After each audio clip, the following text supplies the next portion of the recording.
Bana, kuelekea Mzizima Dabi, kitu cha tofauti leo ni kwamba wachezaji watano ambao wanaanza hivi sasa kwenye kikosi cha Simba walikuwa wapo kwenye kikosi cha kwanza ambao wanaanza.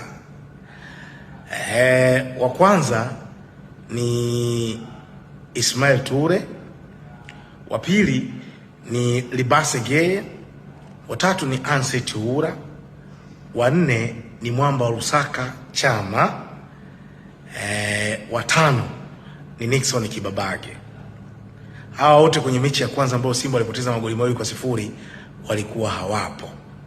Alikuwa Budo Mutale, Steve Dese Mkwala, lakini kama itoshi pia nakumbuka alianza kwenye ule mchezo Elim Pansu Kibisawala wakina Morris Abraham.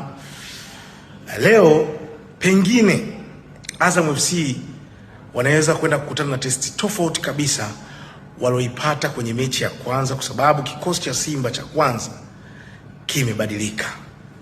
Ngoja tusubirie tuone bwana. Mzizima Dabi, one of the best match ambayo unakutana nayo kwenye ligi yetu ya Tanzania.